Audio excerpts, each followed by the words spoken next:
માનવમાં પ્રજનનની અંદર આજે આપણે વાત કરવાની છે ઋતુચક્ર વિશે. તો જોઈએ ઋતુચક્ર.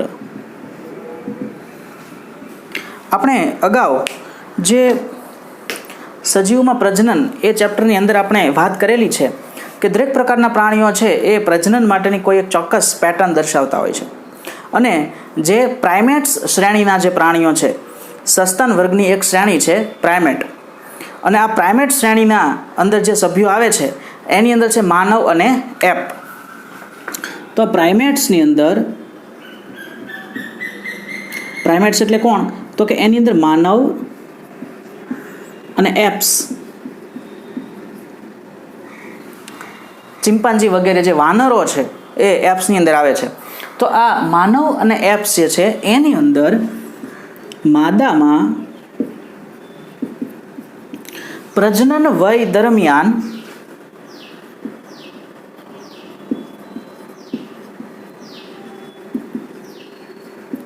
એક પ્રજનન ચક્ર જોવા મળે છે, અને આ ચક્ર જે છે એને કહેવામાં આવે છે ઋતુચક્ર.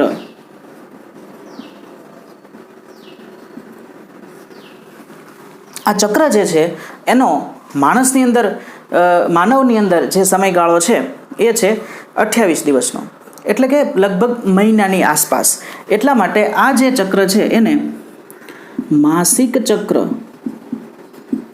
તરીકે પણ ઓળખવામાં આવે છે, અથવા તો રજોધર્મ તરીકે પણ ઓળખવામાં આવે છે. આવા અલગ અલગ શબ્દો છે એની માટે છે. તો આ જે પ્રજનન વય પ્રાપ્ત કર્યા પછી માનવની અંદર જે ઋતુસ્ત્રાવની શરૂઆત થાય છે, પ્રથમ વખતનો જે ઋતુસ્ત્રાવ છે, પ્રથમ વખત જે ઋતુસ્ત્રાવની ઘટના થાય છે, આ પ્રથમ વખતનો જે ઋતુસ્ત્રાવ છે તેને રજોદર્શન તરીકે ઓળખવામાં આવે છે. અને આ ઋતુસ્ત્રાવ જે છે એ દર 28 દિવસે, એટલે કે દર મહિને અંદાજે એ ચક્રીયકરણ પામે છે. એટલે કે ફરીવાર જે એની અંદર આપણે આગળ ઘટનાઓ જોવાની છે, આ ઘટનાઓ છે એ રિપીટ થાય છે ચક્રની જેમ. ક્રમિક રીતે અંડકપિંડની અંદર ઘણી બધી ઘટનાઓ થાય છે. એ જ રીતે ગર્ભાશય જે છે એની અંદર પણ ઘણા બધા ફેરફારો થાય છે. અંડપિંડની અંદર જે પુટિકાઓ છે, આ પુટિકાઓની અંદર ફેરફાર થાય છે. અને સાથે સાથે આ તમામનું કંટ્રોલ જ્યાંથી થાય છે એ પિટ્યુટરીના અંતઃસ્ત્રાવો, એની અંદર પણ ફેરફારો થતા જોવા મળે છે. તો આ જે બધા જ ફેરફારો છે એ દર 28 દિવસે ચક્રણ પામે છે, સાયકલ ચાલે છે. એટલા માટે એને ચક્ર તરીકે ઓળખવામાં આવે છે. એટલે એક ઋતુ ચક્ર જે છે એનો સમયગાળો 28 દિવસનો થાય સામાન્ય રીતે. એવું કોઈ હાર્ડ એન્ડ ફાસ્ટ નિયમ નથી કે 28 દિવસ જ હોય. આ જે ઋતુચક્ર છે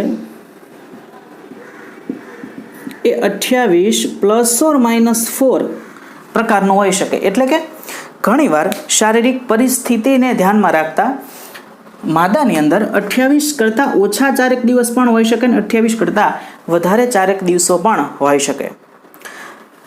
તો આવું ચક્ર જે છે એ ચાલે છે. અંદાજે આ સમયગાળો છે એ 1 મહિનાની આસપાસ થતો હોય,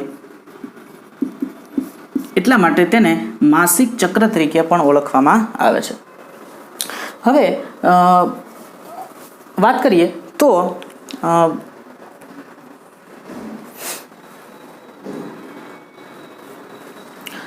આ જે ઋતુચક્ર છે, આપણે કીધું કે પ્રથમ વખતનો ઋતુસ્ત્રાવ છે એ રજોદર્શન છે. તો રજોદર્શન ક્યારે થાય છે? તો પ્રથમ વખત એટલે કે યૌવન આરંભે જે પ્રથમ વખતનો જે ઋતુસ્ત્રાવ થાય છે એ છે રજોદર્શન. ત્યાર પછી દર 28 દિવસે એ રિપીટ થાય છે. ક્યાં સુધી રિપીટ થશે? તો એ રિપીટ થશે 50 થી 52 વર્ષ સુધીની ઉંમર, જ્યાં સુધી સ્ત્રીની થાય છે ત્યાં સુધી. લગભગ 13-14 વર્ષના સમયગાળાએ જ્યારે આ રજોદર્શન પ્રથમ વખત માસિક ચક્ર ની શરૂઆત થાય છે, ત્યાર પછી દર 28 દિવસે એ રિપીટ થઈ શકે. ક્યાં સુધી? તો કે 50 થી 52 વર્ષની ઉંમર સુધી. અહીંયા આજે 50 થી 52 વર્ષની ઉંમર છે એનો પણ કોઈ હાર્ડ એન્ડ ફાસ્ટ રૂલ નથી. શરીરની પરિસ્થિતિ, કોઈ તંદુરસ્ત શરીર હોય તો એ 50 થી 52 વર્ષ, જો રોગ ગ્રસ્ત સ્થિતિ હોય તો કદાચ આનાથી ઓછો પણ થઈ શકે. અંતઃસ્ત્રાવોની અંદર કોઈ દવાઓની આડઅસર થઈ હોય એના કારણે પણ ઘણીવાર ફેરફાર થઈ શકે, પણ અંદાજે આટલા વર્ષ સુધી એ થાય છે. 50 થી 52 વર્ષના સમયે આ રજોદર્શન બંધ થાય છે. આ બંધ થાય એ સમયગાળાને કહેવામાં આવે છે મેનોપોઝ અવસ્થા.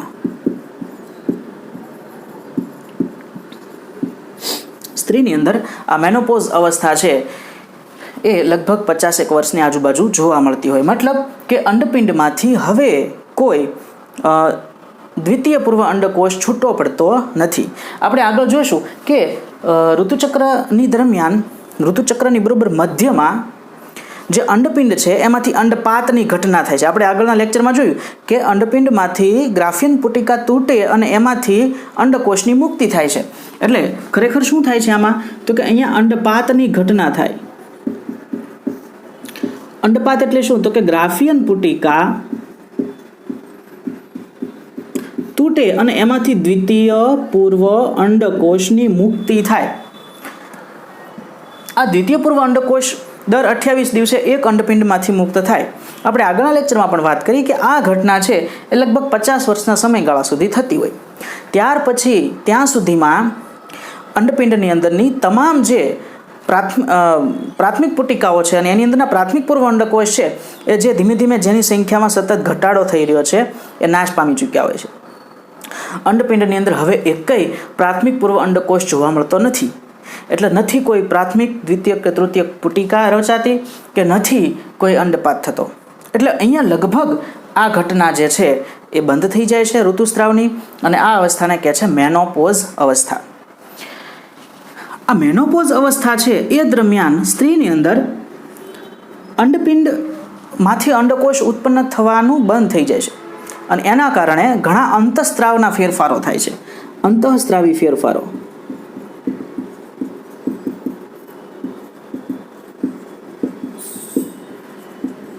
અને આની અસર છે એ સ્ત્રીના વર્તન પર છે એ જોવા મળે છે. આની અંદર જે વાત કરીએ તો પહેલું તો શું થાય છે તો કે અંડકોષ ઉત્પન્ન થતો બંધ થઈ જાય છે. એટલે એની સાથે સાથે જે ઇસ્ટ્રોજન નામનો અંતઃસ્ત્રાવ છે એ પણ બંધ થઈ જાય છે. ઇસ્ટ્રોજન બંધ થઈ જવાને કારણે આ જે અંતઃસ્ત્રાવ છે એની આખા શરીરની પ્રક્રિયા પર અસર થાય છે. એમાં તાપમાનનો વધારો થાય.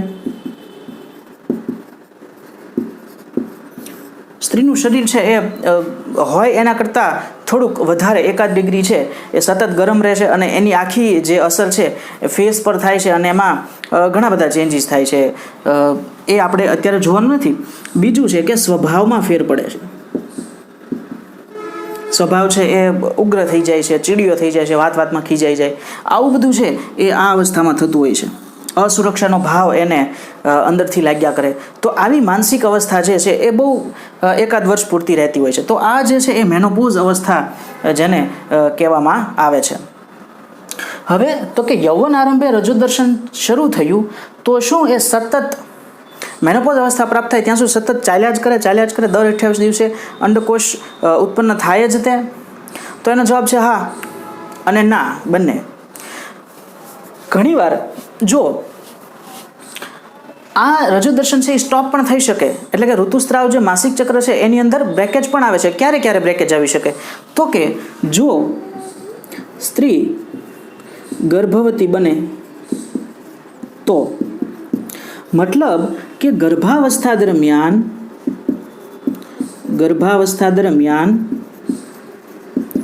માસિક ચક્ર જોવા મળતું નથી. ગર્ભાવસ્થા દરમિયાન જે ફલિતાંડ છે કે જેમાંથી ગર્ભ બનેલો છે, આ ગર્ભને ગર્ભાશયના અંતઃસ્તરમાં સાચવવાનો હોય છે અને કોઈ ઋતુસ્રાવની ઘટના છે એ વખતે થવી ન જોઈએ. એટલા માટે આ સમયગાળા દરમિયાન કે જ્યારે સ્ત્રી ગર્ભવતી હોય તો આ ગર્ભાવસ્થા દરમિયાન ઋતુચક્ર બંધ થઈ જાય છે. એ સિવાય તો કે પ્રસૂતિ બાદ લેક્ટેશનનો સમયગાળો છે, એટલે કે સક્રિય દુગ્ધસ્ત્રવણનો સમયગાળો, સક્રિય દુગ્ધસ્ત્રવણ, આ જે સમયગાળો છે કે જે પ્રસૂતિ બાદ 6 મહિના સુધી ચાલે છે, આ સમયગાળા દરમિયાન પણ લગભગ ઋતુચક્ર છે એ બંધ હોય છે. આની અંદર પણ કોઈ હાર્ડ એન્ડ ફાસ્ટ રૂલ છે નહીં. તો અહીંયા આપણે જોઈએ કે યૌવન આરંભે રજોદર્શનથી સ્ટાર્ટ થાય અને મેનોપોઝમાં એ જે ઋતુચક્ર બંધ થાય તો એ સતત ચાલતી પ્રક્રિયા નથી, પણ વચ્ચે વચ્ચે અટકી શકે છે. બરાબર. તો આ ઋતુચક્ર વિશેની સામાન્ય માહિતી થઈ. હવે આ ઋતુચક્ર છે એની આપણે વધારે ડિટેલમાં અભ્યાસ કરવાનો છે, પણ એ પહેલાં જોઈ લઈએ કે એની અંદર કયા કયા તબક્કાઓ જે છે એ જોવા મળે. તો આપણે ઋતુસ્ત્રાવના તબક્કાઓ,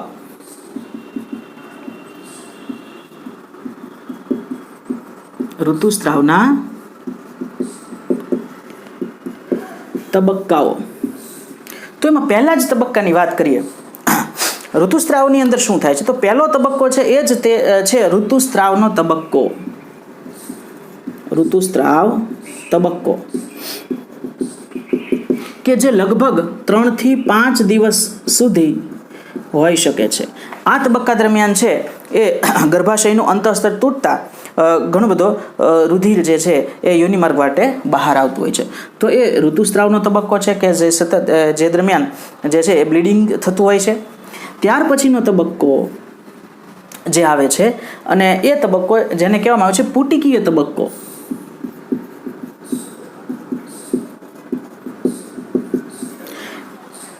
હવે જો અંડકોષ જો એનું ફલન ન થાય, જો આ અંડકોષનું ફલન નથી થતું તો ઋતુચક્ર પૂર્ણ થતાં ઋતુસ્ત્રાવ થાય.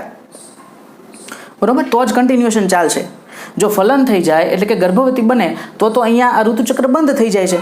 એટલે ફલન ન થાય તો ઋતુચક્ર સતત કન્ટિન્યુએશનમાં ચાલે. જો ફલન ન થાય તો 28 દિવસનો સમયગાળો પૂર્ણ થાય જે તે ઋતુચક્રનો, તો પછીનો ઋતુચક્ર સ્ટાર્ટ થાય એ શરૂઆત થાય છે રક્તસ્ત્રાવથી. તો એ રક્તસ્ત્રાવનો એટલે કે ઋતુસ્ત્રાવનો તબક્કો 3 થી 5 દિવસ સુધી એ ચાલે છે કે જેમાં ગર્ભાશયનું અંદરનું એન્ડોમેટ્રિયમ જે તૂટતા રુધિરવાહિનીઓ એની સાથે, કારણ કે એન્ડોમેટ્રિયમ છે પુષ્કળ પ્રમાણમાં રુધિરવાહિનીઓ ધરાવે છે, તો આ રુધિરવાહિનીઓ તૂટતા જે રુધિરનો સ્ત્રાવ છે શરીરની બહાર થાય છે. ઓકે. હવે તો કે એ સમયગાળો પૂર્ણ થયા પછી આપણે અગાઉ વાત કરી હતી કે પ્રાથમિક પૂર્વ અંડકોષના સ્વરૂપે અર્ધીકરણ 1ની અંદર સ્ટોપ થયેલી 60 થી 80,000 જેટલા જે કોષો છે એ વાટ જોઈ રહ્યા છે કે ક્યારે પોતાને અર્ધીકરણ પૂરું કરવાનો અને દ્વિતીય પૂર્વ અંડકોષ બનવાનો મોકો મળે. તો હવે અહીંયા શું થયું? તો કે પહેલા અગાઉના ઋતુચક્ર જે હતું એના અંડકોષનું ફલન નથી થયું, રક્તસ્ત્રાવ થઈ ગયો, એન્ડોમેટ્રિયમ તૂટી ગયું. હવે તો કે હવે વળી પાછા જે જળવાયેલા છે પ્રાથમિક પૂર્વ અંડકોષ એમાંથી એકને આગળ ચાન્સ મળશે આગળ ડેવલપમેન્ટ થવાનો. એટલે કોઈ એક પ્રાથમિક પૂર્વ અંડકોષ પોતાનું અર્ધીકરણ 1 પૂર્ણ કરી અને દ્વિતીય પૂર્વ અંડકોષમાં રૂપાંતરિત થશે. તો એ જે તબક્કો છે એ દરમિયાન આપણે જોયું હતું કે પુટિકાઓમાં પણ વિકાસ જોવા મળે છે. તો પ્રાથમિક, દ્વિતીયક, તૃતીયક પુટિકાઓ જે છે એનો વિકાસ થાય છે. તો આ તબક્કાને કહેવામાં આવે છે પુટિકીય તબક્કો કે જે ઋતુસ્ત્રાવના 14મા દિવસ સુધી, એટલે કે લગભગ 3 થી 5 દિવસનો આ તબક્કો છે, 10 થી 12 દિવસનો આ તબક્કો છે. તો આ 10 થી 12 દિવસ દરમિયાન જે નવી પ્રાથમિક પુટિકાઓ નિર્માણ પામે, દ્વિતીયક પુટિકાઓ નિર્માણ પામે, તૃતીયક પુટિકાઓ નિર્માણ પામે, ગ્રાફિયન પુટિકા સુધી બની જાય આ તબક્કા દરમિયાન. તો અહીંયા પુટિકાઓ જે છે એનો વિકાસ થાય છે, એટલા માટે આ તબક્કાને કહેવામાં આવે છે પુટિકીય તબક્કો. હવે તો કે એકવાર ગ્રાફિયન પુટિકા બની ગઈ પછી શું થાય? તો કે ગ્રાફિયન પુટિકામાંથી દ્વિતીય પૂર્વ અંડકોષ મુક્ત થાય. આ ઘટનાને આપણે કહીએ છીએ અંડપાત. તો એ થાય જે છે એને કહેવામાં આવે અંડપાત. અંડપાત એ કોઈ તબક્કો નહીં પણ એક ચોક્કસ ઘટના છે કે જે ગર્ભાશયની અંદર થાય છે. તો એ થાય છે લગભગ, આદર્શ પરિસ્થિતિની વાત કરીએ તો ઋતુસ્ત્રાવ શરૂ થયાના 14મા દિવસે. તો 14મા દિવસે જે છે એ ગ્રાફિયન પુટિકામાંથી દ્વિતીય પૂર્વ અંડકોષનો અંડપતન થાય છે, એટલે કે એ છૂટો પડી જાય છે, અંડપિંડમાંથી બહાર નીકળી જાય છે. અને એ હવે શું થશે? તો કે હવે એ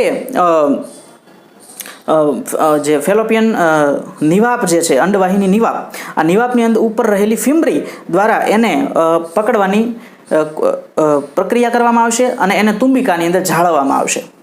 તુંબિકાની અંદર આ અંડકોષ જે છે કે જે 14મા દિવસે અંડપાત પામ્યો એ 2 દિવસ સુધી 48-50 કલાક જેટલી સમય સુધી એ રાહ જોશે. શેની રાહ જોશે? ફલન થવાની. આ પ્રક્રિયા દરમિયાન જો શુક્રકોષ તુંબિકા પાસે આવે અને ફલનની પ્રક્રિયા કરે તો આગળની ઘટના થાય. જો ફલન થઈ જાય તો ઋતુચક્ર સ્ટોપ થઈ જાય. આપણે ઋતુચક્ર પૂરું કરવું છે એટલે આપણે અહીંયા ફલન નથી થતું એવું માની લઈએ. બરાબર? ફલન થાય તો તરત જ સ્ત્રી ગર્ભવતી બને અને ઋતુચક્ર સ્ટોપ થઈ જાય. આપણે ઋતુચક્ર આખું ભણવું છે એટલા માટે આપણે એવું ધારી લઈએ કે ફલન થતું નથી. એટલે 14મા દિવસે તુંબિકા પાસે 14મા દિવસે જે અંડકોષ દ્વિતીય પૂર્વ અંડકોષ મુક્ત થયો અંડપિંડમાંથી એ તુંબિકામાં જળવાણો છે. 2 દિવસ સુધી રાહ જોવે છે કે ફલન થાય, શુક્રકોષ આવે, ફલન થાય, પણ આવી કોઈ ઘટના થતી નથી. તો શું થાય? તો અંડકોષનો નાશ થઈ જાય છે. જેવો અંડકોષનો નાશ થાય એટલે વળી પાછો તબક્કો ચાલુ થાય છે, સ્ત્રાવી તબક્કો. સ્ત્રાવી તબક્કો શું છે? તો જેવો અંડકોષનું પતન થાય છે એટલે કે અંડકોષ અંડપિંડમાંથી બહાર આવે દ્વિતીય પૂર્વ અંડકોષ, એટલે આ સ્ત્રાવી તબક્કાની અંદર શું થાય? તો કે આ સ્ત્રાવી તબક્કા દરમિયાન કે જે આ 14મા પછીના એટલે કે 15 થી 28 દિવસ સુધી જોવા મળે.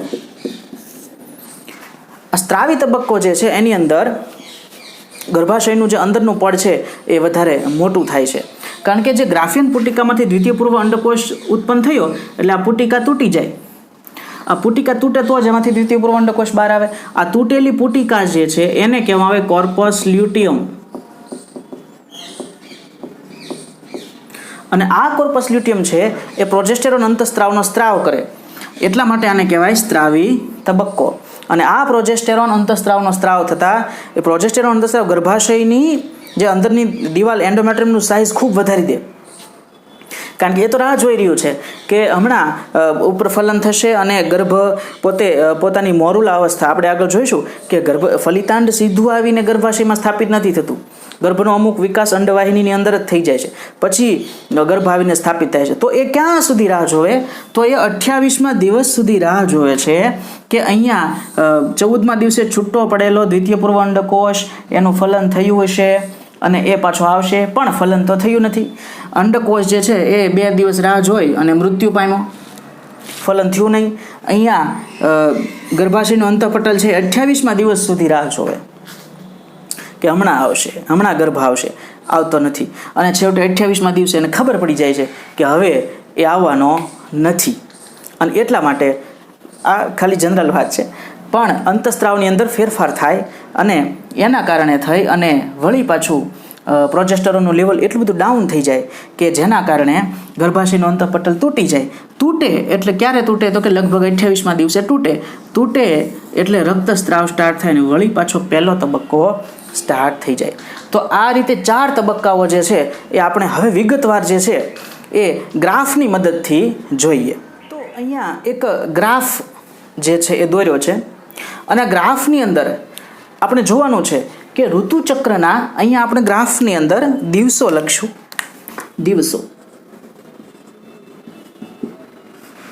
આ જે દિવસો છે એ 1 થી 28 દિવસ સુધી આવશે. બરાબર? અને આ 1 થી 28 દિવસો દરમિયાન ગર્ભાશયની અંદરનું જે પડ છે એન્ડોમેટ્રિયમ એમાં શું ફેરફાર થાય છે? અંડપિંડની અંદર અંતઃસ્ત્રાવો જે છે, અંડપિંડની અંદર 2 પ્રકારના અંતઃસ્ત્રાવોની આપણે વાત કરશું, ઇસ્ટ્રોજન અને પ્રોજેસ્ટેરોન. આ બંનેની અંદર શું ફેરફાર થાય છે?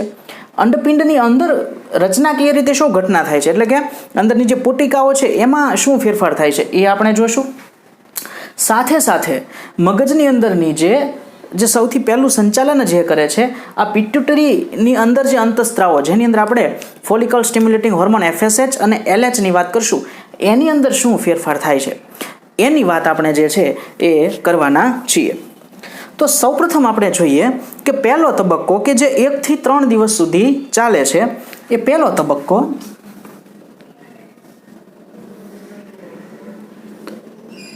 3 થી 5 દિવસ સુધીનો એ તબક્કો છે. ધારી લો કે આટલા દિવસ સુધી એ ચાલે છે. તો આપણે પહેલો તબક્કો જે છે એ છે ઋતુસ્ત્રાવ.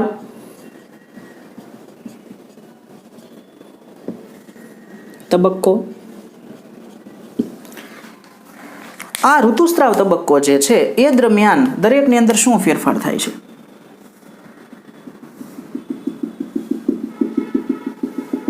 તો આપણે આટલા ભાગની પહેલા વાત કરીએ. તો પહેલા આપણે જોઈએ કે કોની અંદર શું ફેરફાર થાય છે. હવે અગાઉનું જે આની પહેલાની જે ઘટના હતી, મતલબ કે આની અગાઉનું ઋતુચક્ર, એમાં અંતમાં શું થયું હોય? તો કે અંત ક્યારે થાય? તો કે પ્રોજેસ્ટેરોન અંતસ્ત્રાવનું લેવલ સાવ નીચે આવી જાય અને એના કારણે થઈ અને જે અંતઃસ્તર છે ગર્ભાશયનું એ તૂટે એટલે રક્તસ્ત્રાવ થાય. તો ત્યાં રક્તસ્ત્રાવ થાય, ત્યાંથી આની સ્ટાર્ટ થાય. એટલે અહીંયા રક્તસ્ત્રાવ થાય છે એટલે ધીમે ધીમે એન્ડોમેટ્રિયમ તૂટી રહ્યું છે. આ એન્ડોમેટ્રિયમ તૂટે છે એટલે આપણે એની સાઇઝ ધીમે ધીમે ઘટાડીએ છીએ. ઋતુસ્ત્રાવ પૂરો થાય ત્યાં સુધીમાં એન્ડોમેટ્રિયમ લગભગ સાવ નાશ પામી ચૂકેલી અવસ્થા સુધી પહોંચી ગયેલું હોય. તો અહીંયા એન્ડોમેટ્રિયમ તૂટે છે. તો આ જે તબક્કો છે એ દરમિયાન શું થાય છે? રક્તસ્ત્રાવ. ગર્ભાશયનું અંતઃસ્તર તૂટી અને યોનિ માર્ગ વાટે બહાર આવે. હવે આ દરમિયાન અંડપિંડના અંતસ્ત્રાવ, અહીંયા આપણે બે અંતસ્ત્રાવની વાત કરશું, પ્રોજેસ્ટેરોન અને ઇસ્ટ્રોજન. તો આ બંને જે છે એનું લેવલ પણ બહુ લો હોય છે. આપણે જો લાલ રંગથી પ્રોજેસ્ટેરોન અંતસ્ત્રાવને લાલ રંગથી દર્શાવીએ તો એનું લેવલ સાવ નીચું છે. અને આ પ્રોજેસ્ટેરોન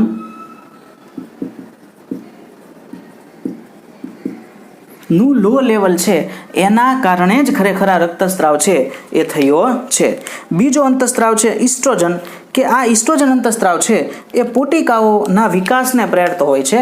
તો હાલ ગર્ભાશયનું પડ તૂટી રહ્યું છે અને પુટિકાનો વિકાસ થવાની સ્ટાર્ટ થશે એટલે સહેજ અપ દર્શાવશે. ઋતુસ્ત્રાવના અંતિમ તબક્કા દરમિયાન બંનેનું લેવલ સાવ લો જ છે, પણ આ પ્રોજેસ્ટેરોનનું લેવલ લો જ રહે છે. એની સામે ઇસ્ટ્રોજનનું લેવલ થોડુંક વધવાની શરૂઆત થશે, કારણ કે ખબર પડી ગઈ છે કે પ્રથમ ઋતુસ્ત્રાવના દ્વિતીય પૂર્વ અંડકોષનું કાંઈ થયું નથી, એ મરી ગયો છે. તો હવે સિગ્નલ મળશે અંડપિંડને કે ભાઈ બીજો અંડકોષ બનાવો.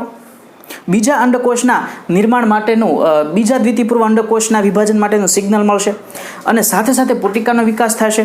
તો અહીંયા આ જે ઇસ્ટ્રોજન અંતસ્ત્રાવ જે છે, ઇસ્ટ્રોજન અંતસ્ત્રાવ છે એનું લેવલ ધીમે ધીમે અપ થવાની શરૂઆત થશે. એટલે આ ઇસ્ટ્રોજન અંતસ્ત્રાવ માટે જે છે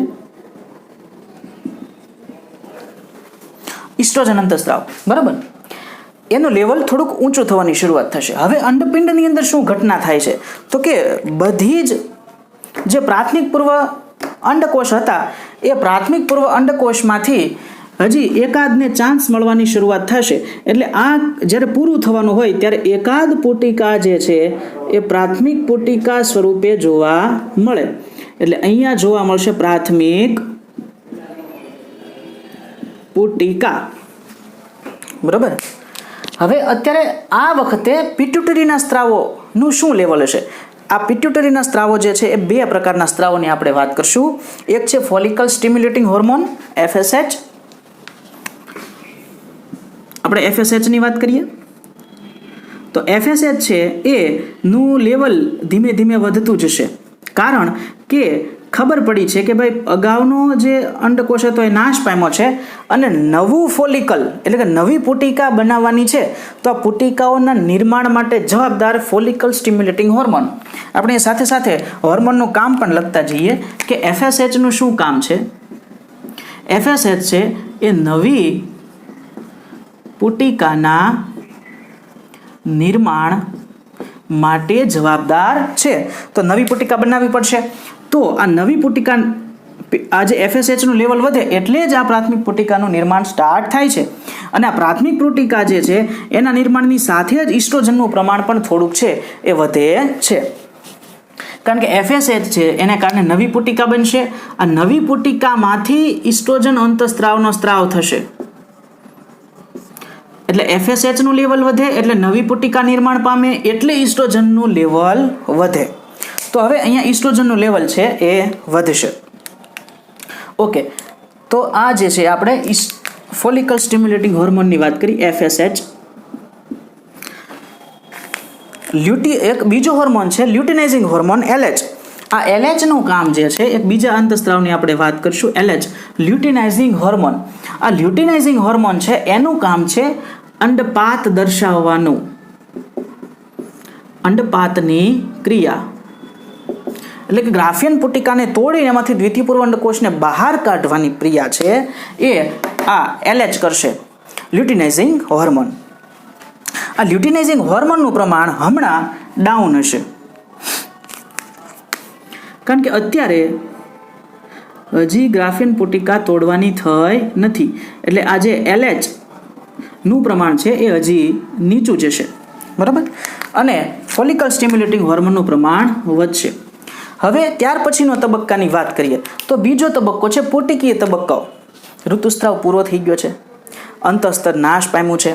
હવે શું થાય તો કે આ પુટિકાઓ જે છે એનો વિકાસ થાય. શેના કારણે તો કે ફોલિકલ સ્ટિમ્યુલેટિંગ હોર્મોનના પ્રમાણમાં ધીમે ધીમે ધીમે વધારો થતો જાય. અને પહેલા પુટિકીય તબક્કાના સમયગાળાની વાત કરીએ તો આ પુટિકીય તબક્કો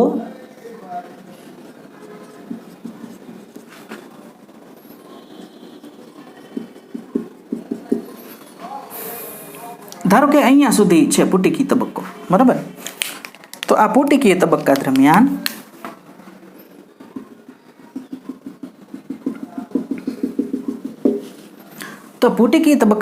ફોલિકલ સ્ટિમ્યુલેટિંગ હોર્મોનનું પ્રમાણ સતત વધે છે. FSH નું પ્રમાણ ધીમે ધીમે ધીમે ધીમે ધીમે એ વધતો જાય છે, ફોલિકલ સ્ટિમ્યુલેટિંગ હોર્મોન.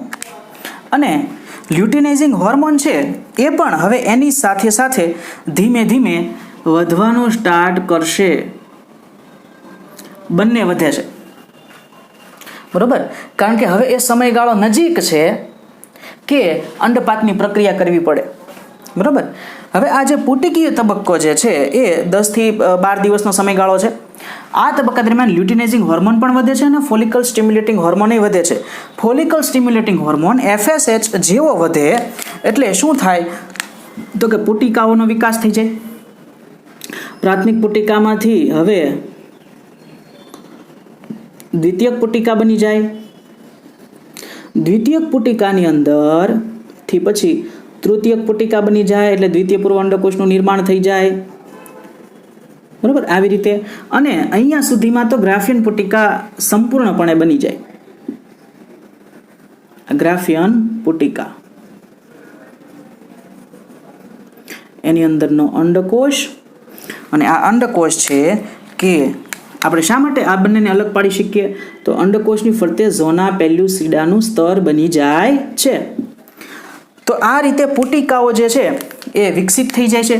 પ્રાથમિકમાંથી દ્વિતીયક બની જાય, દ્વિતીયકમાંથી તૃતીયક બની જાય, તૃતીયકમાંથી ગ્રાફિયન પુટિકાનું નિર્માણ થઈ જાય. આ ગ્રાફિયન પુટિકાનું જેવું નિર્માણ થાય, now it is ready for ovulation. અંડકોષ દ્વિતીય પૂર્વ અંડકોષના પતન માટે એ હવે તૈયાર છે. આ સમયગાળા દરમિયાન શું થાય છે તો કે પ્રોજેસ્ટેરોન જે છે એનું લેવલ હજી લો છે, કારણ કે હવે આપણે એના કાર્યોની વાત કરીએ. ઇસ્ટ્રોજન અંતઃસ્ત્રાવ જે છે એ શેમાંથી ઉત્પન્ન થાય છે? પુટિકાઓમાંથી. એટલે જેમ જેમ પુટિકાઓનો વિકાસ થશે એમ ઇસ્ટ્રોજનનું પ્રમાણ વધશે.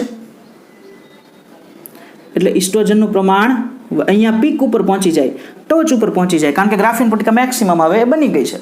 હવે તો કે પ્રોજેસ્ટેરોન અંતઃસ્ત્રાવ છે એનું કામની વાત કરીએ તો એ તો ગર્ભને જાળવવા જે છે ગર્ભને જાળવવા માટે થઈ અને ગર્ભાશયની અંદર એન્ડોમેટ્રિયમનું સ્તર વધારવાનું કામ જે છે એ કરવાનો છે ને. એ તો ખરેખર ઉત્પન્ન કરવા જેમાંથી થવાનો છે એ છે જ નહીં, હજી એનો રોલ આવ્યો જ નથી. એટલે પ્રોજેસ્ટેરોનનું પ્રમાણ હજી લો હશે. એટલે પ્રોજેસ્ટેરોન હજી આમનામ જ ચાલ્યો જશે, બરોબર, એનું પ્રમાણ લો. સાથે ગર્ભાશયની અંદર શું ફેરફાર થાય છે તો કે ઋતુસ્ત્રાવ પૂરો થઈ ગયો, ધીમે ધીમે ગર્ભાશય છે એ રિપેર થવાનું સ્ટાર્ટ થાય છે, અંદરનું સ્તર. એટલે જે તૂટી ગયું હતું એ હવે બનવાની શરૂઆત થાય છે. ધીમે ધીમે ધીમે એની જાડાઈ વધે છે અંતઃસ્તરની, અને લગભગ 2 થી 3 મિલીમીટર જેટલું ગર્ભાશયનું અંતઃસ્તર છે એન્ડોમેટ્રિયમ એ બની જાય છે. આ અવસ્થાએ પહોંચે છે ત્યારે પુટકી તબક્કો પૂરો થાય છે. હવે આપણે જોયું કે પછીનો ભાગ છે ને એ અંડપાત છે કે જે એક્ઝેક્ટ 14મા દિવસે થાય છે, બરાબર. તો 14મા દિવસે અંડપાતની ક્રિયા થાય છે. ધારો કે અહીંયા 14મો દિવસ આવતો હોય, 14th day of menstrual cycle, માસિક ચક્રનો 14મો દિવસ. તો અહીંયા આ 14મો દિવસ છે એ બહુ ઇમ્પોર્ટન્ટ છે. આદર્શ પરિસ્થિતિમાં 14મા દિવસે અંડપાતની પ્રક્રિયા થાય. તો 14મા દિવસે શું થાય?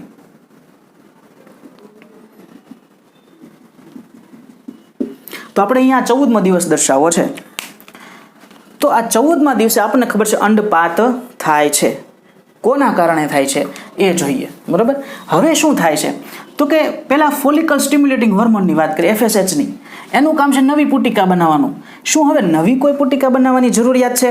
નહીં, કારણ કે ગ્રાફિયન પુટિકા બની ગઈ છે ને એમાં દ્વિતીય પૂર્વ અંડકોષ છે.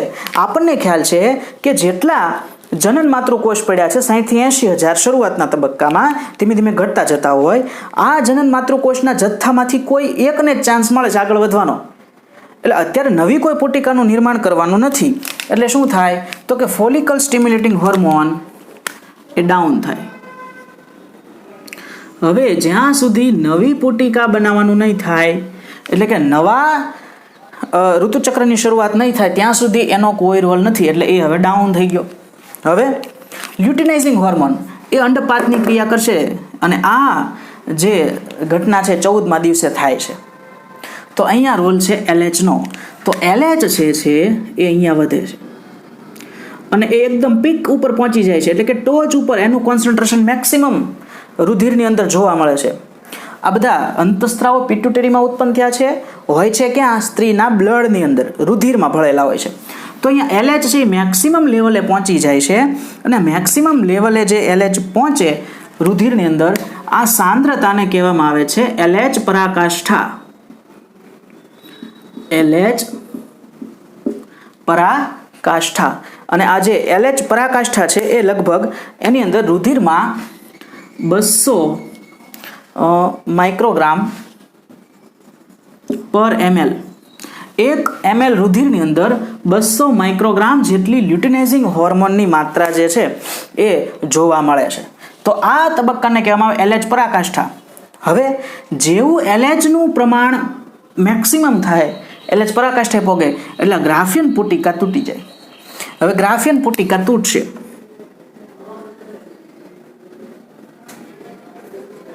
ગ્રાફિયન પુટિકા તૂટે અને એમાંથી શું મુક્ત થાય છે? તો એમાંથી દ્વિતીય પૂર્વ અંડકોષ જે છે એ મુક્ત થઈ જાય છે. તો અહીંયા દ્વિતીય પૂર્વ અંડકોષ મુક્ત થાય.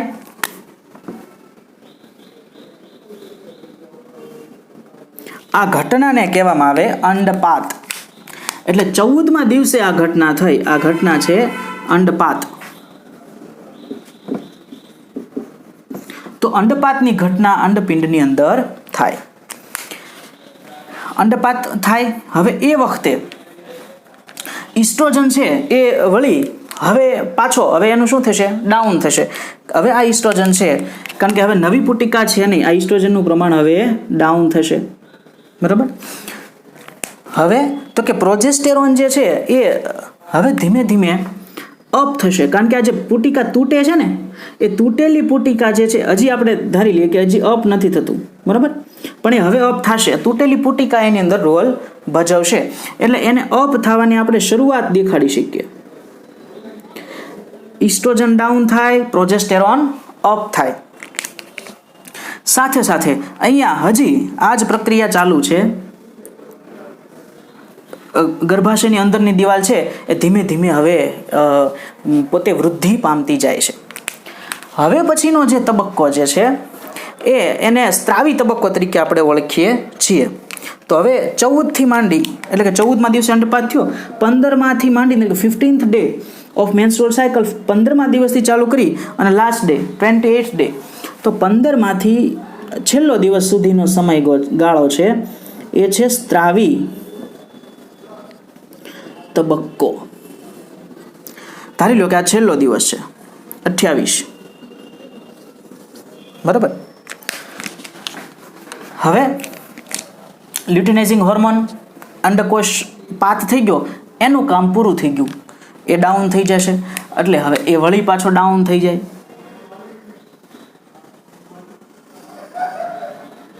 બરાબર, અહીંયાનું કામ પૂરું.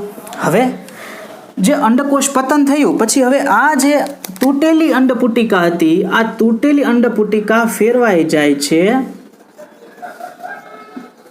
ખાલી પુટિકામાં, કે જેનું નામ છે કોર્પસ લ્યુટિયમ. Corpus luteum. અને આ કોર્પસ લ્યુટિયમ છે એ પુષ્કળ પ્રમાણમાં પ્રોજેસ્ટેરોન અંતઃસ્ત્રાવનો સ્ત્રાવ કરે છે. હવે એ નવી પુટિકા નથી બનતી એટલે ઇસ્ટ્રોજન વળી પાછો ડાઉન થઈ જશે, એ વળી પોતાની મૂળ અવસ્થાએ આવી જશે. હવે કોર્પસ લ્યુટિયમ છે સતત શું કરે છે, તો કે કોર્પસ લ્યુટિયમ પ્રોજેસ્ટેરોન અંતઃસ્ત્રાવનો સ્ત્રાવ કરે. કોર્પસ લ્યુટિયમનું કામ છે પ્રોજેસ્ટેરોન બનાવવાનું, તો પ્રોજેસ્ટેરોન બનશે. કોર્પસ લ્યુટિયમને કારણે પ્રોજેસ્ટેરોનનું પ્રમાણ હવે અપ જશે, અહીંયા સુધી કોર્પસ લ્યુટિયમનું પ્રમાણ ઊંચું ને ઊંચું જતું રહેશે. કોર્પસ લ્યુટિયમને કારણે પ્રોજેસ્ટેરોન બન્યું એટલે પ્રોજેસ્ટેરોન વધ્યું. પ્રોજેસ્ટેરોનને કારણે ગર્ભાશયનું જે અંતઃસ્તર છે એ પુષ્કળ માત્રામાં હવે વિકસિત થવાની શરૂઆત કરે છે અને એનોય પુષ્કળ વિકાસ થાય છે. એટલે ગર્ભાશયનું અંતઃસ્તર છે એમાં પણ પુષ્કળ પ્રમાણમાં વિકાસ થતો જોવા મળે. હવે અંતિમ દિવસોની અંદર કોર્પસ લ્યુટિયમ છે એ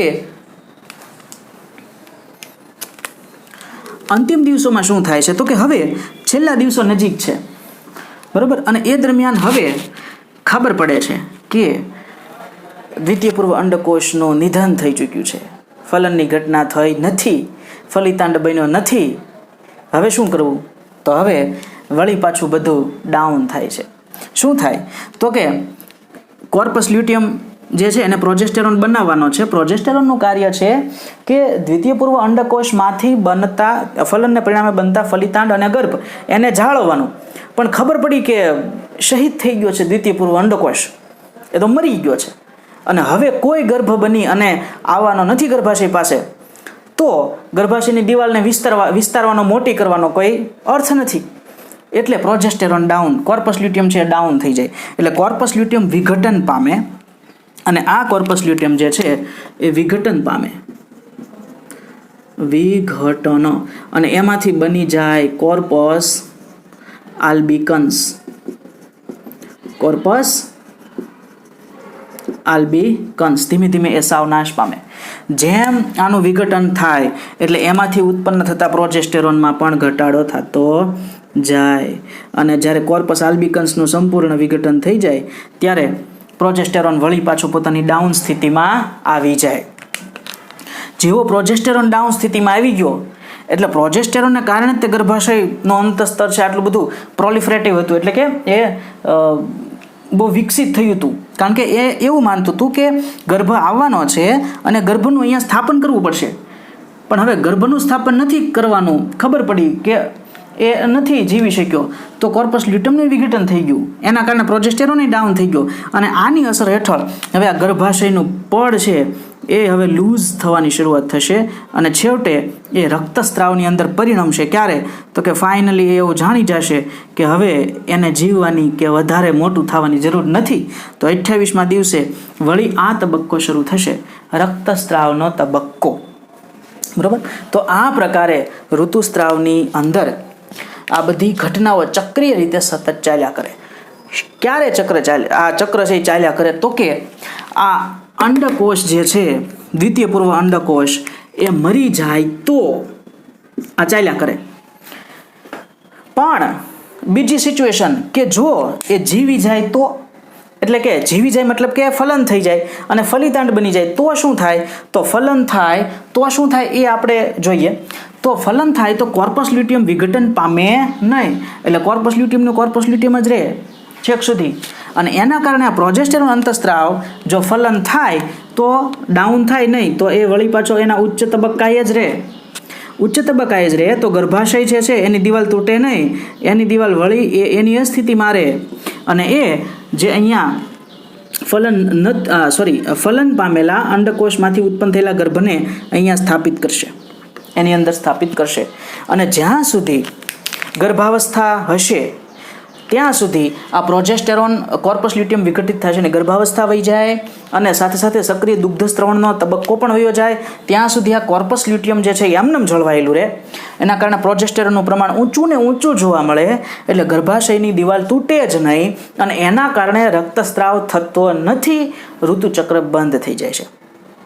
તો અહીંયા બે કન્ડિશનમાં આપણે આ વસ્તુ યાદમાં રાખવાની રહે કે શું થાય છે. ફલન થાય છે તોની વાત ઋતુચક્ર સ્ટોપ થઈ જશે, પણ આપણે ઋતુચક્ર પૂર્ણ કરવા માટે થઈને એવું ધારીને ચાલ્યા છીએ કે ફલન થતું નથી. બરાબર? તો આ આખી સંદર્ભમાં આ વાત છે એ વ્યવસ્થિત રીતે જોઈ લેજો.